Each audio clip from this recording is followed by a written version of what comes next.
Numbers 35:33. So ye shall not pollute the land wherein ye are, for blood it defileth the land, and the land cannot be cleansed of the blood that is shed therein, but by the blood of him that shed it. Call halal Yahweh by Shema Shai by Hashem B'Kakwadash. Double honors unto the apostles, double honors to the elder bishops. Salutations to all my fellow laborers doing this work in truth and sincerity, risking their lives and their freedom to do so, now more so than ever. To the scattered elect that are scattered around the four corners of the earth, that be like unto the speckled bird, the Israelite foreigners. And to the Akwaf that are listening and learning, to you I say Shalom. This is your brother Malcolm from the branch of the Great Millstone here in Chicago, coming at you with another lesson in truth. Decided to start the video right here for the simple reason that this woman looks like my father's mother. That's what she reminds me of. But without any further ado, the name of this video is Gold, Greed, and Genocide, and was put up by Ron Sakamoto. Well, by name, we would just assume he's an Ammonite. And it's a story about, it's a documentary about the Gadites that lived in on the West Coast in Northern California. Survivors of this massacre was Lucy Moore, the great-grandmother of Clayton Duncan. The reason why she Actually, we can go back a little bit more. The survivor of this massacre. 15 vigilantes together all night for punishment. They were treated so bad and starving that they went and killed Charles Stone and Andrew Kelsey. And for killing them, Ben Kelsey heard about it, and he got 15 vigilantes together, which one of the vigilantes was the governor of California, William Boggs. There was lawyers, there were businessmen. I mean, it was just, regular citizens got together, and they came over here just to kill and revenge what happened to Andrew Kelsey and Charles Stone. I've told you so many times, there's so many videos using that book Without Sanctuary when you're looking at the horrific scenes when they put in newspapers that there was going to be a hanging, a barbecue, and, 2,000, 5,000, people would show up. In that crowd, among the people that were beating, that were heckling and torturing so-called Negroes, Latinos, and Native Americans to death were policemen, mayors, doctors, and pastors. All right, pastors of congregations. Often this was done after church. The so-called white man, who is Esau Edom, is inherently evil. All right? So just so your kids go to school and hear about this history and come home crying, hey, you shouldn't have lied to them. You should have told them who you are. All right? You're not white. You're the Edomites. Red, the true red men. As you can see, these natives are brown. Always have been. One of the few survivors of this massacre was Lucy Moore, the great-grandmother of Clayton Duncan. The reason why she survived was because of a game that the kids played around here in the Tulies, a hide-and-go-seek game. They would take a reed, and they would hide under the water and breathe through this reed while, they would be hiding. And it was kind of hard to, find a little brown kid in a bunch of Tulies, breathing through the reed under the water. And so you notice you said brown and not red. When this battle happened, when this butchering happened, well, that's what she done. She took this reed. Her mother told her to get a reed. She got under the water and she started breathing through the reed, and that's how she survived. The Wiyot and the Pomo were not the only peoples to be targeted for extinction by the miners in the California gold rush. The Wintu peoples of Mount Shasta reported deliberate attempts to wipe out entire villages. We had a big feast over toward Trinity Center because our tribe goes over that far too. And we have what we call a natural bridge. And that's where they try to feed a bunch of Indians and slaughter them for the food, with the poison food also. And then there's another story where the army came in and brought in blankets with smallpox in and got them sick, and they couldn't have no cure for it because Indian systems weren't the same as theirs, and so we lost a lot of our Indian people that way. Issue. Lamentations 4:21. Rejoice and be glad, O daughter of Edom, that dwelleth in the land of Uz. The cup also shall pass through unto thee, and thou shalt be drunken, and shalt make thyself naked. The punishment of thine iniquity is accomplished, O daughter of Zion. He will no more carry thee away into captivity. He will visit thine iniquity, O daughter of Edom. He will discover thy sins. Was a Yahi man. He was believed to be and called the last wild Indian in North America. It's practically the only mention of California Indians in the school system. They've never yet been able to say that yes, genocide was practiced upon and carried out to at least 250,000 people at a minimum. And Prohibition's family, all of his people, they were all exterminated. Many of the people who survived were forced onto reservations or sold into slavery to provide free labor in the mines and on the ranches. This is Jeremiah 50:33.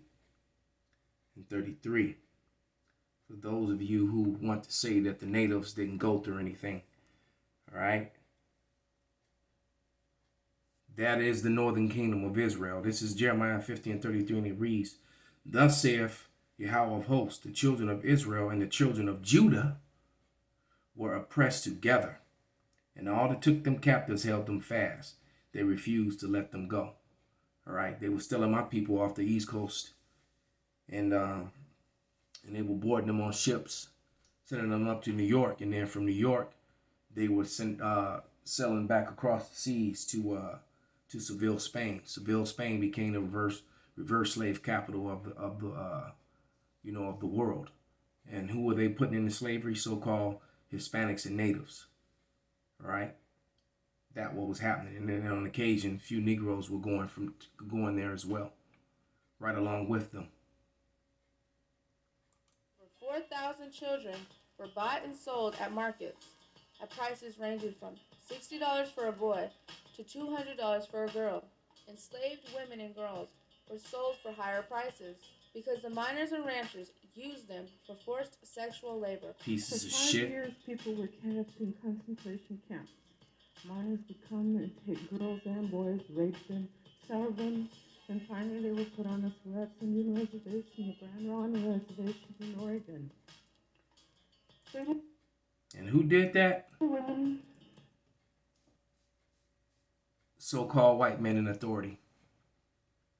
They referred to our women as squaws, which simply meant pussy. All right? And they would have tear babies with them. But you tears are going to get rounded up and destroyed. Because they're tears among the natives, they're tears among the Hispanics, they're tears among the Negroes. Who even knows how many millions of our people that look like us are really Edomites? All right? That's for all you black-only Israelites out there. You know, our people literally got scattered to the four corners of the earth, and the heathen mingled their seed among us. This is, let me go to Matthew.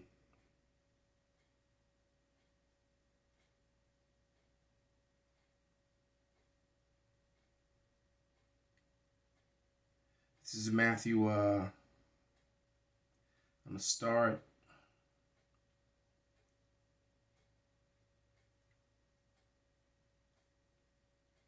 at 21. They say, Yet hath he not root in himself, but dureth, and this is in red. These are the words of Yahushua. Actually, I'm going to start at 20. But he that received the seed in his stony places, the same is he that heareth the word, and anon with joy receiveth. Yet hath he not root in himself, but dureth for a while. For when tribulation and persecution ariseth because of the word, by and by he is offended. He also that receiveth seed among the thorns is he that heareth the word, and the cares of this world and the deceitfulness of riches choke the word, and he becometh unfruitful. But he that receiveth seed into good ground is he that heareth the word and understandeth it, which is also beareth fruit and bringeth forth some 100-fold, some 60, some 30. And this is blessed when you think about all the separation and rape and scattering and slavery that we went through. Let this move on. It hit me with, just realized what was frozen at. I was reading. Because even though this is on YouTube, they'll hit me with some pornographic crap. All right. And this is their video on their, all right. And this is their history. That's what it's really about. That's what they're really ashamed of. All right. And it says, and another parable put he forth unto them, saying, the kingdom of heaven is likened unto a man which sowed a good seed in his field. But while men slept, his enemy came in and sowed tares among the wheat and went his way. And that's what you saw. All right. Them taking our women and forcing them into sex slavery. All right. And it says, and making all those tear babies because they sold their seed among us. So you got all these brown and chocolate white men and women walking around. That's when you meet people. That's why people will never ever bind and cleave together, because many people that look like us aren't us at all, and they're among us. All right. It says, but while men slept, his enemy came and sowed tares among the wheat and went his way. And when he slept, when we were in that state where we didn't know who we were, when we were lost for lack of knowledge, when we were separated from our heritage, that referring to Jeremiah 17:4, Hosea 4:6. All right. Now we've waken up to who we are, and that's why we have this understanding. And it says, but when the blade was sprung up and brought forth fruit, then appeared the tares also. See, those are those tares walking among us that look like us but are not our people. And the same is the opposite. You got a lot of so-called pale people that are really our people. That's why it's going to take the Lord, the angels, to figure out who's who. All right, when that day comes. Although the Spirit will tell you who's our people and who's not, if you're spiritually in tune with Yahushua. And it says, so the servants of the household came and said unto him, Sir, dost not thou sow good seed in thy field? From whence thence have it tares? And he said unto them, an enemy have done this. The servant said unto him, Wilt thou then that we go and gather them up? And he said, Nay, lest while ye gather up the tares, ye also root up the wheat with them. The tares are the heathens that are among us, the wheat are us, the Israelites. Let both grow together unto the harvest, and the time of the harvest, and I will say to the reapers, gather ye together first the tares, and bind them in bundles, and burn them, but gather the wheat into my barn. So the wheat are going to go into the chariots. The tares are going to get taken out by the hunters, which are going to be the angels, and the elect, some of the men of the Lord, that are going to be imbued with that spiritual power. Let's go to Jeremiah 16:16. When the fishermen get turned to hunters, it says, Behold, I will send for many fishers, saith Yahweh, and they shall fish them. And after I will send for many hunters, and they shall hunt them from every mountain and from every hill and out of the holes of the rocks. There's going to be no hiding from this judgment that's coming to you Edomites, man. And matter of fact, let's go to Obadiah and we'll close this up.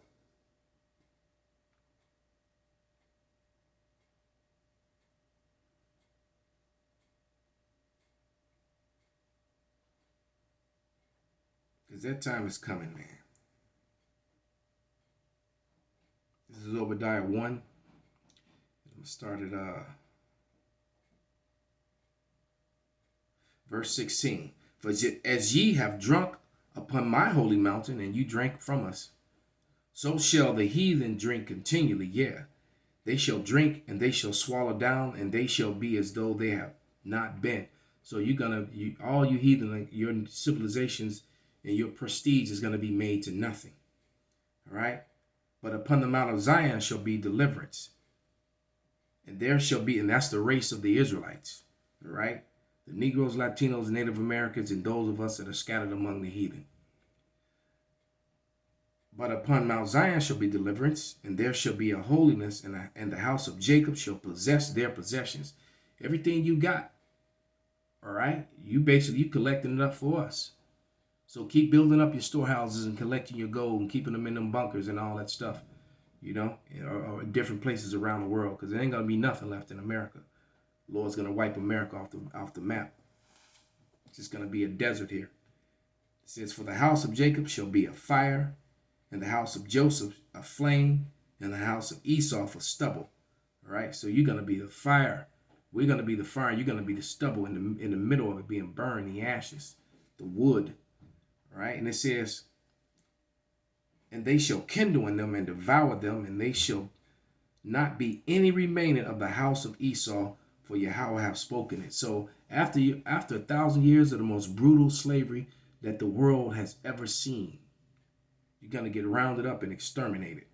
All right, that's what the end shall be for Esau, Edom, the so-called white man, and there's nothing that anybody can do about it.